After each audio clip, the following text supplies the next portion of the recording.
Il n'est pas évident de toujours faire les choses correctement, n'est-ce pas? Aussi, lorsqu'on sort, lorsqu'on en a la possibilité et qu'il y a du soleil, parfois on oublie l'essentiel, des lunettes de soleil. Et moi, j'ai les miennes, je les aime beaucoup. Lorsque je les mets, je suis ainsi protégé de l'ardeur des rayons de l'astre céleste qui m'éclaire et qui éclaire mon chemin. Et à ce propos, je me disais que on ne voit pas toujours ce qui se passe devant nous correctement, ni autour de nous. Et malgré les lunettes de soleil, on est parfois bien aveugle aux situations de nos vies. Aussi, je me suis posé cette question, est-ce que parfois, en tant que parent, on ne passe pas à côté des bénédictions que l'on devrait donner à nos enfants, à mes enfants? Peut-être que vous êtes posé cette question aussi, et peut-être que vous avez entendu chez vous ce cri qu'Ésaü a poussé auprès de son père et qui a crié dans Genèse 27, bénis-moi aussi, mon père, bénis-moi aussi.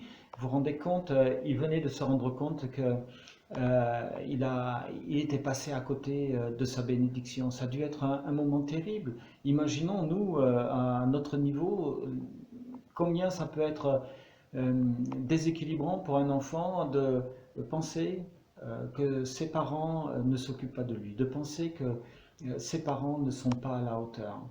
C'est vraiment terrible. C'est terrible pour le parent, mais c'est terrible pour l'enfant aussi. À un moment où ils grandissent, où ils deviennent adolescents, où ils ont besoin d'espace, voilà, cette maladie nous enferme tous chez nous.